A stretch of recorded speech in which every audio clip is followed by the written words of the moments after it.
Technical com channel में आप सभी का स्वागत है।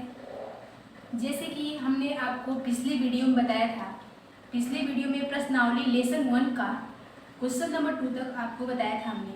अब आज की क्लास में हम क्वेश्चन नंबर 3 के बारे में चर्चा करेंगे। अगर आप पिछले वीडियो में क्वेश्चन नंबर 1 और 2 नहीं किए होंगे तो हमारे पिछले वीडियो में देख लीजिएगा और क्वेश्चन नंबर 1 और 2 का अध्ययन कर लीजिएगा। लेकिन आज की क्लास में हम क्वेश्चन नंबर 3 पर विशेष चर्चा करेंगे।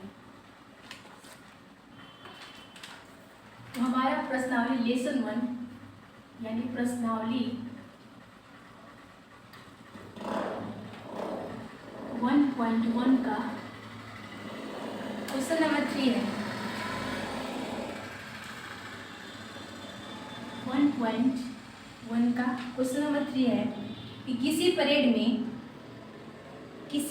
में 616 सदस्यों वाली एक सेना आर्मी की टुकड़ी को 32 सदस्यों वाले एक आर्मी बैंड के पीछे मार्च करना है।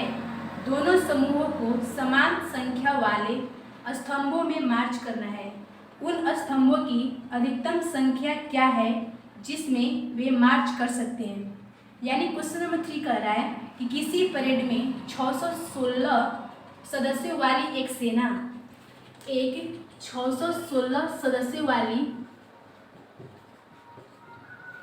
सेना की टुकड़ी है। सेना की कह रहा है 616 सदस्यों वाली सेना की एक टुकड़ी है। 32 सदस्यों वाले एक आर्मी बैंड के पीछे मार्च करना है और 32 सदस्यों वाली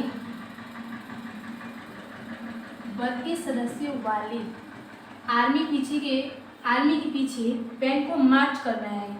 ये कह रहा है कि दोनों समूहों को समान स्तंभों में मार्च करना है। एक 616 सदस्य वाली संख्या की टुकड़ी है और 32 सदस्यों वाली एक सेनाओं की टुकड़ी है। इन दोनों संख्याओं को हमें समान स्तंभों, स्तंभ मतलब होता है कॉलम, समान स्तंभों में क्या करना है, विभाजित करना है। तो यानी विभाजित करके मार्च करना है, दोनों को इसमें समान भाव में विभाजित करना है। तो ये कह रहा है उन स्तंभों की अधिकतम संख्या क्या है जिसमें वे मार्च कर सकते हैं। तो यह कह रहा है 616 और 32 को समान स्तंभों में हमको विभाजित करना है। समान स्तंभों में क्या करना है, विभाजित करना है। तो इसका सबसे पहले हम एचसीएफ निकालेंगे। वो भी यूक्लिड विभाजन एल्गोरिथम द्वारा। इस क्वेश्चन को हम यूक्लिड विभाजन एल्गोरिथम द्वारा इसका एचसीएफ निकालेंगे। तो आइए हम इसका एचसीएफ निकालेंगे। पिछले वीडियो में हमने आपको बताया था कि यूक्लिड विभाजन एल्गोरिथम का एचसीएफ कैसे निकाला जाता है। तो हम इस प्रश्न को हम यूक्लिड विभाजन एल्गोरिथम द्वारा इसका एचसीएफ ज्ञात करेंगे हम। तो क्वेश्चन नंबर 3 का 616 एंड 32 का एचसीएफ भी यूक्लिड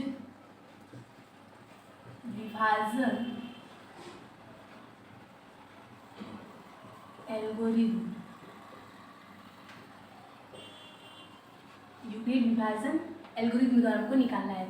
तो सबसे पहले हम इसका 616 एंड 32 का हम एचसीएफ निकालेंगे। वो भी डिवीजन मेथड से निकालेंगे और डिवीजन मेथड से निकालकर उसके बाद हम यूक्लिड विभाजन के एल्गोरिथम का प्रयोग करेंगे। तो ये तो हम जानते हैं कि यूक्लिड विभाजन एल्गोरिथम होता है वह स्टेप बाय स्टेप करके होता है। तो हम यहाँ पर 616 एंड 32 का एचसीएफ निकालेंगे। तो 32 एंड 616 का एचसीएफ निकालेंगे। तो 32 अगर 32 का हम 60 में एचसीएफ निकालेंगे तो यह 19 बार में आएगा। 19 बार में 608 आएगा। तो हम 19 बार में यहाँ पर 608 लिख देंगे। तो 16 में 8 गए तो 8 यहाँ पर माइनस करेंगे, हम सब्ट्रैक्ट करेंगे और ये 0 0 कट जाएगा और 6 6 कट जाएगा। फिर इसको राउंड करेंगे और यहाँ पर 32 राउंड करेंगे हम। तो 8 के टेबल में 32 आएगा 4 बार में, इसीलिए हम यहाँ पर 4 बार में 32 कट कर देंगे। अब हमारा एचसीएफ बराबर जो आया वह हमारा 8 आया। लेकिन क्या यह यूक्लिड विभाजन एल्गोरिथम द्वारा बनाया गया है? नहीं, ये तो डिवीजन मेथड है, ये है डिवीजन मेथड। और हम ये जानते हैं कि एल्गोरिथम जो होता है यूक्लिड वह स्टेप बाय स्टेप करके होता है। इसका हमने डिवीजन मेथड निकाल लिया, लेकिन एक्चुअल में हमारा जो आंसर होगा वो यूक्लिड विभाजन एल्गोरिथम द्वारा होगा। लेकिन ये कह रहा है यूक्लिड विभाजन एल्गोरिथम द्वारा हमको एचसीएफ निकालना है, तो हम यहाँ पर यूक्लिड विभाजन एल्गोरिथम का प्रयोग करेंगे। इससे पहले जो हमारा सूत्र होता है वह होता है क्या? यूक्लिड विभाजन का रूल जो होता है वह होता है भाज्य बराबर भाजक गुणे भागफल प्लस शेषफल। ये हमारा होता है सूत्र, और इस पर हम लोग बनाएंगे यूक्लिड विभाजन एल्गोरिथम का। तो हमारा जो स्टेप 1 होगा वह हमारा स्टेप 1 है। स्टेप वन पूछ रहा है, सबसे पहले पूछ रहा है स्टेप 1 में हम डालेंगे भाज्य पूछ रहा है। तो भाज्य हमारा क्या है? इसमें से इन तीनों में से हमारा भाज्य क्या है? तो हमारा भाज्य है 616। तो हम यहाँ पे लिखेंगे 616। इक्वल का सिंबल इसलिए यहाँ पर हम इक्वल लगाएंगे। और पूछ रहे भाजक, तो हमारा भाजक कौन है इसमें? हमारा भाजक है 32, इसलिए हम यहाँ पर 32 लिखेंगे। फिर मल्टीप्लाई का सिंबल है, इसलिए हम मल्टीप्लाई का सिंबल लगाएंगे। उसके बाद बोल रहा है भागफल, तो हमारा भागफल क्या है? हमारा इसमें से डिवाइड करने पर भागफल कितना आया है? 19 आया है, इसलिए हम भागफल के जगह पर क्या लिखेंगे? 19 लिखेंगे, यहाँ पर 19 लिखिए। फिर यहाँ पर क्या है? प्लस है, इसलिए हम प्लस का सिंबल लगाएंगे। फिर शेषफल पूछ रहा है, तो हमारा शेषफल कितना आया है? 8 आया, यानी रिमाइंडर कितना आया? हमारा 8 आया है, तो यहाँ पर हम 8 लिखेंगे। तो क्या हमारा रिमाइंडर बराबर 0 आया है? नहीं। तो जब तक r बराबर रिमाइंडर बराबर 0 नहीं आता है तब तक यह यूक्लिड विभाजन की प्रक्रिया स्टेप बाय स्टेप यानी आगे की प्रक्रिया भी चलती रहेगी। तो हमारा r बराबर 0 नहीं आया है, इसीलिए यह प्रक्रिया आगे बढ़ेगी। तो स्टेप 1 हमारा हो गया है। अगला स्टेप हमारा 2 होगा, इसलिए हम यहाँ पर स्टेप 2 लिखेंगे। स्टेप 2 में भी सेम पैटर्न इसी तरह बनाना है। तो स्टेप 2 में भी क्या होगा? भाज्य पूछ रहा है, तो भाज्य बराबर क्या होगा? स्टेप 2 में हमारा भाज्य जो वो है 32, यही हमारा है ना भाज्य, यहाँ पर होगा 32। इक्वल का सिंबल इसलिए इक्वल लगा देंगे यहाँ पर। फिर पूछा है भाजक, तो हमारा भाजक क्या है? भाजक हमारा 8 है, इसलिए हम यहाँ पर 8 लिखेंगे। और मल्टीप्लाई का सिंबल है तो मल्टीप्लाई का सिंबल लगाएंगे। भागफल पूछ रहा है, तो भागफल हमारा क्या है? भागफल हमारा 4 है, इसलिए आप 4 लिखेंगे। फिर प्लस है, प्लस। शेषफल क्या है हमारा? तो शेषफल यहाँ पर कुछ नहीं, सब कट गया है। कुछ नहीं का मतलब यहाँ पर 0 तो है, तो यहाँ पर शेषफल में क्या लिखेंगे? 0, यानी हमारा रिमाइंडर बराबर 0 आ गया, यानी यह प्रक्रिया अब यहीं पर समाप्त होती है। तो हमारा एचसीएफ बराबर आंसर क्या होगा? एचसीएफ बराबर हमारा ये होगा 8 होगा। तो वह बात कर रहा था, क्वेश्चन कर रहा था कि कितने स्तंभों की आवश्यकता होगी कि जो हम दोनों सदस्य को बराबर हिस्सों में हम मैच कर सकते हैं, मार्च कर सकते हैं। तो हमें 8 स्तंभों की आवश्यकता होगी। 8 स्तंभों की आवश्यकता होगी, तब जाकर वो हमारा जो दोनों 616 और 32 का जो सदस्य है वो हम दोनों भागों में, दोनों स्तंभों में समान स्तंभों में हम मार्च कर सकते हैं। इसका आंसर जो होगा 8 होगा, सॉरी 8 होगा इसका आंसर। अब आते हैं हम अगले क्वेश्चन की ओर। जो हमारा अगला क्वेश्चन है क्वेश्चन नंबर 4।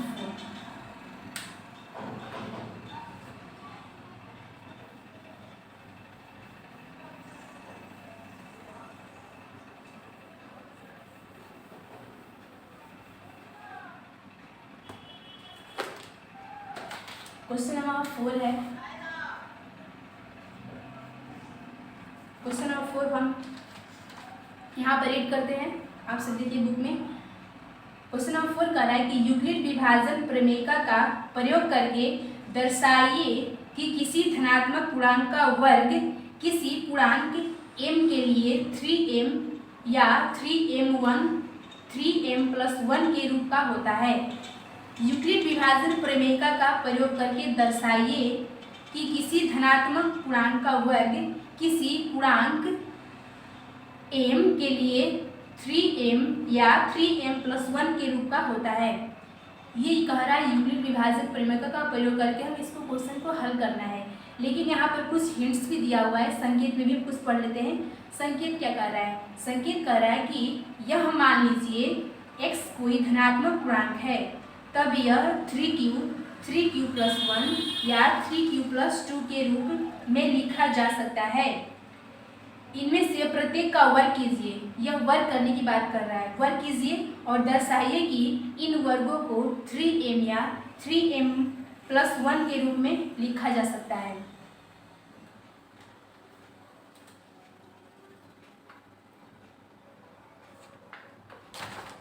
आइए क्वेश्चन नंबर कहते हैं। क्वेश्चन नंबर 4 कह रहा है कि यूक्लिड विभाजन का हमको प्रयोग करना है और वो भी यह कह रहा है कि 3m और 3m प्लस 1 के रूप में हमको दर्शाना है, वो भी यूक्लिड विभाजन एल्गोरिथम द्वारा। यूक्लिड विभाजन एल्गोरिथम द्वारा क्वेश्चन को हमको 3m प्लस 3m1 प्लस के रूप में दर्शाना है और उन सभी का वर्ग करना है। वर्ग करने की बात कर रहा है, सबको क्या करना है?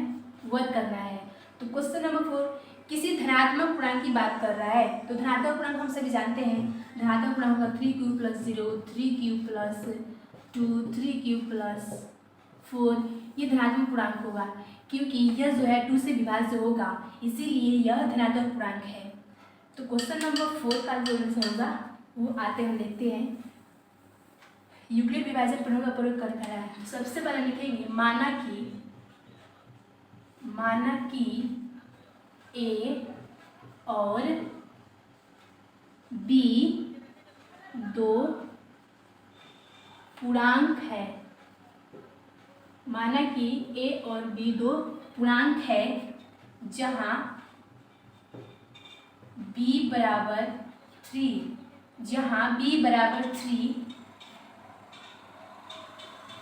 ए में 3 से भाग करने पर, a में 3 से डिवाइड करने पर भागफल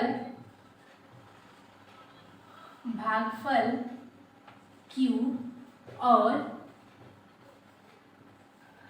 शेषफल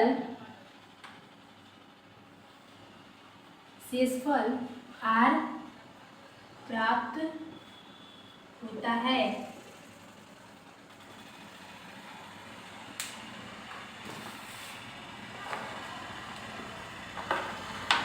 क्वेश्चन कह रहा है कि माना कि a और b दो पूर्णांक है। सपोज दैट हमने मान लिया कि a और b दो पूर्णांक है जहां b बराबर 3, a में 3 से भाग करने पर भागफल क्योंकि क्वांटिटी में क्या होता है? क्वांटिटी में होता है भागफल, इसीलिए यहाँ पर क्यू हमने रखा है। भागफल क्यू और शेषफल r प्राप्त होता है, यानी रिमाइंडर हमको प्राप्त होता है और क्वांटिटी यानी इक्वेशन प्राप्त होता है। तो यह कह रहा है माना कि a और b दो पूर्णांक हैं। जैसे मान लेते हैं a और b दो पूर्णांक हैं। यह यूक्लिड विभाजन प्रक्रिया का प्रयोग कर बोला है बनाने के लिए। तो इसीलिए हमने माना कि a और b दो पूर्णांक है। ठीक है, हमने मान लिया कि a और b दो पूर्णांक है जहाँ b बराबर 3, जहाँ b की वैल्यू कह रहा है कि 3 रखना है हमको, तो हम यहाँ पर b की वैल्यू 3 रखते हैं और a अपने जगह पर ही रहेगा। b की वैल्यू 3 यानी कह रहा है कि b बराबर 3। ठीक है, हमने b बराबर 3 रख दिया यहाँ पर। अब कह रहा है कि a में 3 से भाग करने पर, तो ठीक है हम a में 3 से भाग कर रहे हैं। a में 3 से, ये 3 जो है भाजक का काम है और ये भाज्य है, तो भाज्य में क्या करता है? भाग करता है। इसीलिए a में 3 से भाग करने पर, यानी a में हम 3 से भाग कर रहे हैं, तो हमको भाग करने पर हमारा भागफल जो है वह q प्राप्त हो रहा है और रिमाइंडर जो है शेषफल वह r प्राप्त हो रहा है। a और b हमने दो पूर्णांक माना, जिसमें से b बराबर हमने 3 माना और b बराबर 3 माना, और a में 3 से भाग करने पर, यानी a में हम 3 से भाग कर रहे हैं, तो हमको भागफल जो है वह q प्राप्त हो रहा है और जो शेषफल है वह r प्राप्त हो रहा है। तो हमारा जो, इसलिए a बराबर होगा 3q प्लस r। a बराबर होगा 3q प्लस r, क्योंकि यह जो प्रक्रिया है वह यूक्लिड विभाजन एल्गोरिथम का है। कैसे? हम आपको यहाँ पर एक्सप्लेन करके बताते हैं। यह जो a है हमारा पहले सूत्र क्या होता है, सूत्र होता है भाज्य बराबर होता है भाजक गुणे भागफल प्लस शेषफल। ये ना होता है, यही होता है। भाज्य बराबर होता है भाज्य गुणे भागफल प्लस शेषफल। तो यहाँ पर यही बात तो हमने यहाँ पर लिखा है a बराबर 3q प्लस r, लेकिन इसको हम दर्शाते हैं कैसे, तो हमारा भाज्य पूछ रहा है, तो भाज्य बराबर हमारा क्या है, इसमें हमारा भाज्य क्या है, हमारा भाज्य a है, तो हम यहाँ पर a लिख देंगे। भाज्य बराबर इक्वल का सिंबल है, इसलिए हम इक्वल का सिंबल लगाएंगे। अब पूछ रहा है भाजक, तो हमारा भाजक क्या है, इसमें हमारा भाजक है 3, तो यहाँ पर भी भाज्य बराबर क्या लिखेंगे 3, मल्टीप्लाई का सिंबल इसलिए मल्टीप्लाई लगाएंगे। और भागफल पूछ रहा है, तो हमने जब a में 3 से डिवाइड किया, भाग किया, तो हमारा भागफल कितना आया, हमारा भागफल q आया, इसलिए हम यहाँ पर भागफल बराबर q लिखेंगे। और प्लस है तो प्लस का सिंबल लगाएंगे। और शेषफल पूछ रहा है, तो शेषफल हमारा क्या है r है, यानी रिमाइंडर, तो यहाँ पर हम r लिख देंगे।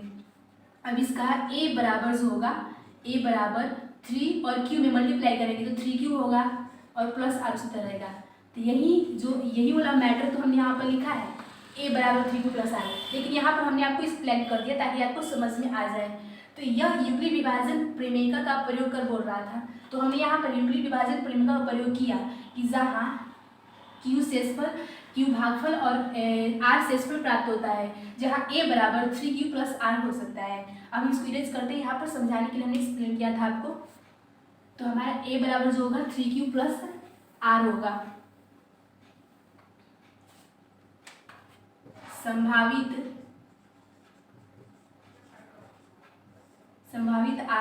r यानी शेषफल, बराबर 0 1 2। अब आते हैं प्रश्न से। तो प्रश्न हमारा कह रहा है कि किसी धनात्मक पूर्णांक का वर्ग, यह वर्ग करने की बात कर रहा है। वर्ग हम सभी जानते हैं कि क्या होता है, वर्ग मतलब होता है स्क्वायर। अगर हमने वर्ग 1 का वर्ग किया तो 1 ही होगा। वर्ग करने का मतलब कि ऊपर घात जो होता है वो 2 होना चाहिए, यहाँ 2 लगा, इसका मतलब यह वर्ग करने की बात कर रहा है। अगर 3 लगा होता तो यह q की बात करता। 2 लगा है ऊपर, यानी जो ब्रैकेट में जो संख्या है, जो डिजिट है, जो अंक दिया हुआ है, उसको 2 बार मल्टीप्लाई करना है। इसका 1 का वर्ग 1 होता है। अगर हम 2 का वर्ग करेंगे तो 2 × 2 यानी 4 होगा। यानी वर्ग करने का मतलब स्क्वायर होता है, स्क्वायर उसका घात 2 होता है। तो आते हैं प्रश्न से हम। संभावित r बराबर 0 1 2। अब इस प्रश्न से हम लिखेंगे प्रश्न से वर्ग करने की बात करें, इसलिए हम यहाँ वर्ग करेंगे। प्रश्न से वर्ग करने पर संभावित r बराबर शेषफल बराबर हमारा 0 1 2 है। तो 0 1 2 है तो हमारा संख्या बराबर क्या होगा, तब 3q प्लस 0, 3q प्लस 1 और 3q प्लस 2। 3q वैसे ही रहेगा और शेषफल यानी r बराबर जो दिया हुआ है तो r हमारा चेंज हो जाएगा, क्योंकि यहाँ पर r 0 है तो यहाँ पर 0 रखे हमने। फिर अगला स्टेप में हमारा r 1 है तो इसलिए हम यहाँ पर 3q प्लस 1 लिखे। और अगला स्टेप में हमारा r जो बराबर रिमाइंडर यानी शेषफल है 2, तो इसलिए यहाँ पर 3q प्लस हमने 2 रखा, तब यह हमें संख्या प्राप्त होता है। अब इसी का हम क्या लिखेंगे, प्रश्न से वर्ग करने पर। अब इसका जो है हम बारी बारी से वर्ग निकालेंगे। तो हमारा पहला जो है वो 3q प्लस 0। वर्ग की बात करना है तो हमने आपने बताया था कि वर्ग का मतलब होता है स्क्वायर, और स्क्वायर लगा है तो इसका मतलब वर्ग करने की वो बात कर रहा है। तो 3q प्लस 0 का हम वर्ग निकालेंगे। तो सबसे पहले ये देख लेते हैं कि 3q प्लस और 0 को ऐड करेंगे तो 0 को किसी भी अंक में ऐड करने पर वही अंक हमें पुनः प्राप्त होता है, इसलिए हम यहाँ पर 3q का ही स्क्वायर कर देंगे, क्योंकि 3q में अगर 0 का ऐड करते हैं तो हमें 3q ही प्राप्त होता है। तो हम यहाँ पर 3q का वर्ग करेंगे, तो वर्ग मतलब स्क्वायर, इसका स्क्वायर करेंगे हम, तो 3q मल्टीप्लाई 3q, इसका स्क्वायर करेंगे तो कितना आएगा, 3 3 जा 9। अब q में स्क्वायर करेंगे क्यू स्क्वायर होगा। अब इसमें से बताएंगे हम, यहाँ पर हम इसमें बनाते हैं 9 क्यू स्क्वायर। 9 का हम कॉमन निकालेंगे, तो 9 का हम कॉमन निकालेंगे तो हमारा 3 इसमें कॉमन निकलेगा और 3 कॉमन निकलेगा और एक 3 अंदर ही रह जाएगा इसमें, और क्यू स्क्वायर भी अंदर रहेगा। यानी 9 को हमने एक्सप्लेन किया, 9 को हम खंडित करेंगे, गुणनखंड करेंगे तो 3 आएगा। 3 में एक 3 हमारा कॉमन निकल जाएगा और एक 3 ब्रैकेट में ही रह जाएगा। तो हम यहाँ पर लिखेंगे 3, इसको लिखेंगे 3 क्यू स्क्वायर के स्थान पर एम रखने पर हमने क्या लिखा है, 3 क्यू स्क्वायर के स्थान पर एम रखने पर। तो हमारा 3 क्यू स्क्वायर कहाँ है, हमारा 3 क्यू स्क्वायर यही ना है, यानी इसकी जगह पर हम एम रखेंगे तो हमारा ये वाला मैटर तो वहीं रह जाएगा, 3 इसी तरह रह जाएगा। बस इसके जगह पर 3 क्यू स्क्वायर की जगह पर हमने क्या रख दिया, एम। तो हमने यहाँ पर इसके जगह पर एम रख दिया। अब हमें वो आंसर प्राप्त हुआ। यह बात कर रही थी, यह क्वेश्चन कर रहा था 3m और 3m+1 को हमको क्या करना है, दर्शाना है, वो भी यूक्लिड विभाजन एल्गोरिथम द्वारा। तो हमने यहाँ पर प्रश्न से वर्ग किया, तो 3q+0 का हमने वर्ग किया, 3q का हम वर्ग करेंगे तो 3 जा, इसको दो बार तोड़े यहाँ पर, क्योंकि स्क्वायर लिखा हुआ है, यहाँ पर 2 लिखा हुआ है, इसीलिए हम यहाँ पर 2 बार एक्सप्लेन करेंगे, 2 बार मल्टीप्लाई करेंगे। अगर यहाँ पर 3 लिखा होता तो हम 3 बार करते, 4 लिखा होता तो हम 4 बार इसको लिखते, लेकिन यहाँ पर वर्ग करने की बात कर रहा है, तो वर्ग का घात हमेशा 2 होता है, इसीलिए यहाँ पर हम इसको 2 बार मल्टीप्लाई करेंगे। तो जैसे ही हमने इसको 2 बार तोड़ा तो 3 जा 9 होगा और q मल्टीप्लाई होगा तो क्यू स्क्वायर होगा। अब 9 का जो कॉमन निकलेगा वो 3 होगा, 3 कॉमन निकलेगा और एक 3 अंदर ही रह जाएगा ब्रैकेट में। अब हम यहाँ पर लिखा है कि 3q स्क्वायर के स्थान पर m रखने पर, तो 3q के स्क्वायर की जगह पर हमने m रख दिया और 3 हमारा वैसे ही है, तो हमने 3m तो प्रूव कर दिया, लेकिन अभी 3m+1 करना है, तो 3m1 हमने प्रूव कर दिया। ये तो 3q+0 का ही हमने वर्क किया है, उसी तरह हम 3q+1 का भी वर्क करेंगे। तो इसको हम इरेज कर रहे हैं।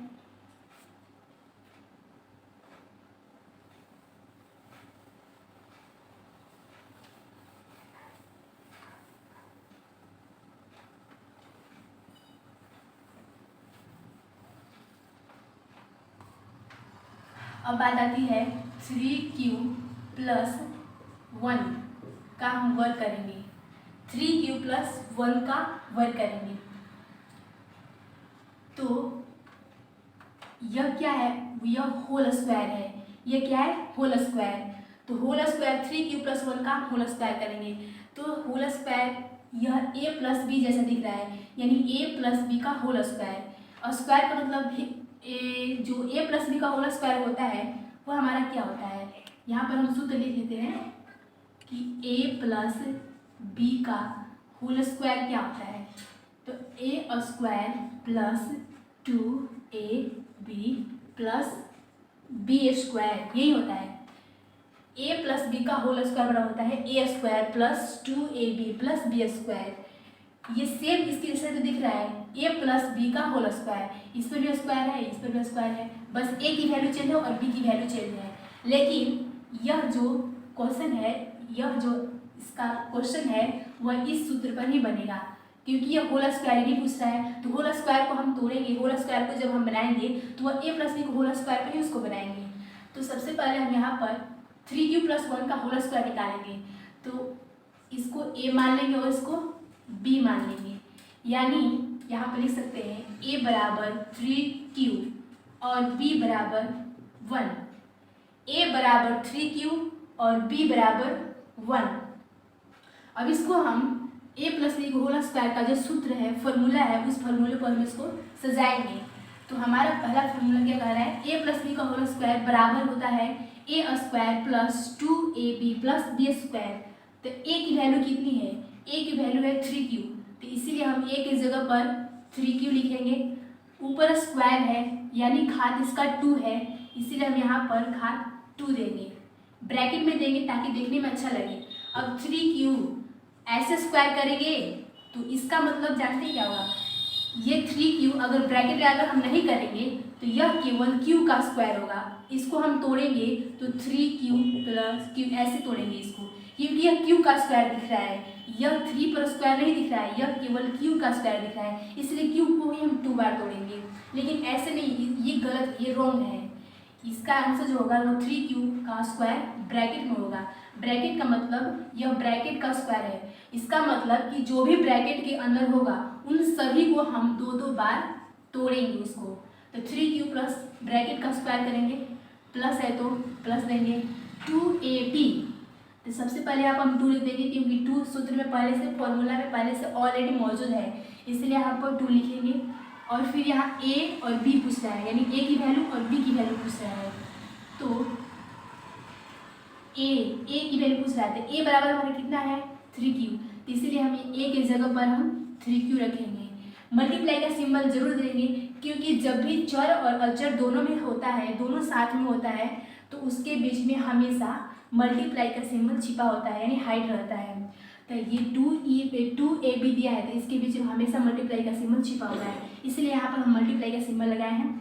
a की वैल्यू पूछ रहा था, तो a की वैल्यू हमने दिया कि 3q होता है, ठीक है, a की कहानी खत्म। और b बोल रहा है, b, तो b बराबर हमारा कितना है, b बराबर 1 है, इसलिए हम यहाँ पर b के जगह पर 1 रखेंगे। फिर प्लस है तो प्लस हमने रख दिया, b स्क्वायर है, तो b की वैल्यू कितनी है, b की वैल्यू है 1, b बराबर है 1, तो इसलिए हम b की जगह पर 1 रख देंगे, और स्क्वायर है पर, तो स्क्वायर उस तरह रख देंगे। यहाँ तक तो समझ में आ गया। बस हमने कुछ नहीं किया, बस a की जगह पर a की वैल्यू रखी है और b की जगह पर b की वैल्यू रखी है, बाकी सेम चीज़ वही रहेगा। अब इसका हम हल करेंगे, तो इसका जब स्क्वायर करेंगे, इसको तोड़ेंगे, यह ब्रैकेट के ऊपर स्क्वायर है, ब्रैकेट के ऊपर 2 है, 2 का मतलब कि जो भी ब्रैकेट के अंदर है उसको 2 बार मल्टीप्लाई करना है, 2 बार उसको लिखना है। तो 3q मल्टीप्लाई 3q का हम वर्क करेंगे, तो 3 3 जा 9, और q में मल्टीप्लाई होगा तो q स्क्वायर होगा, क्योंकि इसका घात 1 है, इसका घात 1 है, तो जैसे इसका घात 1 है, तो जैसे ही मल्टीप्लाई करेगा तो ऊपर वाला घात क्या होता है, ऐड हो जाता है। ये फॉर्मूला होता है, कुछ ऐसे होता है इसका फॉर्मूला। अगर इसको m 1 प्लस 1 होता है, यानी m का घात 2 हो जाता है, यानी यह जो मल्टीप्लाई में होता है उसका घात जो होता है वो क्या होता है, जुड़ जाता है। तो 3 3 का मल्टीप्लाई 3 3 जा 9, और q में मल्टीप्लाई होता है q स्क्वायर होगा, तो 3 3 जा 9, q का मल्टीप्लाई करेंगे तो कितना होगा, q स्क्वायर होगा, एंड 9q स्क्वायर, प्लस है तो प्लस है, इसको मल्टीप्लाई करते हैं, 2 3 जा 6, और 6 1 जा 6, q है तो इसकी q लिखेंगे हम साथ में, प्लस 1 का वर्क करेंगे तो 1 होगा, क्योंकि 1 1 में मल्टीप्लाई होने पर 1 ही होता है। अब इसको हम लिखेंगे 9q स्क्वायर 6q प्लस 1, ये तो हमें प्राप्त हो गया, लेकिन इसमें कॉमन क्या है, इसमें कॉमन क्या निकल रहा है, तो इसमें हम कॉमन क्या निकालेंगे, 3 इसमें सभी में है, 3 इसमें भी है, 3 इसमें भी है, इसीलिए इसमें हम 3 कॉमन निकालेंगे, तो 3 हमारा कॉमन निकल जाएगा, तो इसमें से 3 निकला तो कितना आया 3, 3 के टेबल में 9 कितनी बार में आएगा, 3 बार में, इसलिए 3 3 जा 9, q इसमें कॉमन होगा नहीं, q स्क्वायर उस तरह रहेगा, प्लस है तो प्लस है, इसमें 3 कॉमन हो गया, इसमें 3 निकलेगा, 3 2 जा 3 3 जा 9, 3 2 जा 6, q है तो q प्लस 1, क्योंकि 1 में 3 कॉमन नहीं है इसलिए 1 को उसी तरह छोड़ देंगे, 1 में 3 कॉमन नहीं है, 6 में 3 कॉमन था इसलिए हमने 6 से 6 को लिया, 9 में 3 कॉमन था इसलिए हमने 9 को लिया, लेकिन 1 में 3 कॉमन नहीं इसलिए हम 1 को उस तरह छोड़ देंगे। अब यहाँ पर लिखेंगे हम कि 3q square 3q square plus 2q के स्थान पर m रखने पर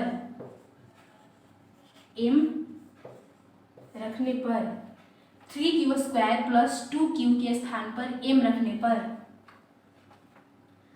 ये कह रहा है 3q स्क्वायर, तो 3q स्क्वायर यहाँ पर है, प्लस यहाँ पर है 2q यहाँ पर है, तो 3q स्क्वायर प्लस 2q के स्थान पर m रखने पर, तो 3q स्क्वायर प्लस 2q हमारा यही न है, यानी ये जो जगह है इसके स्थान पर m रखने की बात कर रहा है, तो हम 3 को उस तरह छोड़ देंगे और 3q स्क्वायर प्लस 2q के जगह पर हम m रख देंगे और प्लस 1 जो है वो उसी तरह लिख देंगे, प्लस 1 यानी 3m प्लस 1 के स्थान पर हमने m रख दिया।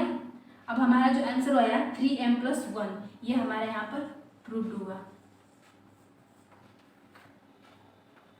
यह कह रहा था यूक्लिड विभाजन द्वारा हमें इस क्वेश्चन को दर्शाना है कि 3m प्लस 3m और 3m प्लस 1 का वर्ग करके दर्शाना है कि यह प्रक्रिया जो है यूक्लिड विभाजन एल्गोरिथम द्वारा बनाई गई है। तो हमने इसको 3m का स्क्वायर किया, 3 अगले क्वेश्चन में किया था 3q प्लस 0 का हमने वर्ग किया, फिर उसके बाद 3q प्लस 1 का स्क्वायर किया। उसी तरह 3q प्लस 2 का भी कर सकते हैं, लेकिन यह कर रहा है 3m और 3m प्लस 1 को दर्शाने के लिए, इसीलिए हमने इन्हीं दोनों का स्क्वायर किया ताकि ये हमारा दोनों प्रूव्ड हो जाए। अब क्वेश्चन नंबर जो हमारा 5 है सेम इसी पैटर्न पर बनेगा।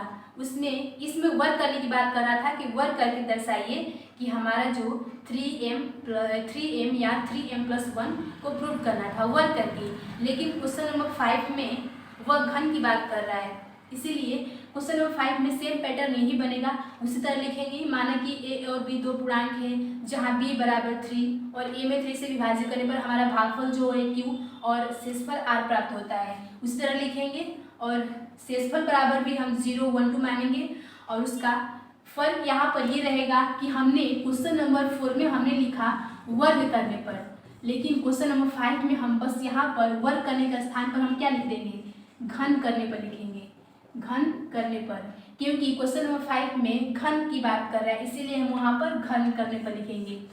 और यहाँ पर हमने स्क्वायर किया है तो वहाँ पर हम घन करेंगे, वहाँ पर 3q प्लस 0 का हम घन करेंगे, 3q प्लस 1 का घन करेंगे और इसका घन करके हम उसको इसी पैटर्न पर उसको हल कर लेंगे। अगर आपको क्वेश्चन नंबर 5 बनेगा तो आप बनाइएगा, नहीं समझ में आएगा तो आप कमेंट बॉक्स में कमेंट करिएगा। हम नेक्स्ट क्लास में नेक्स्ट वीडियो में आपको दिखाएंगे कि क्वेश्चन नंबर 5 कैसे बनेगा।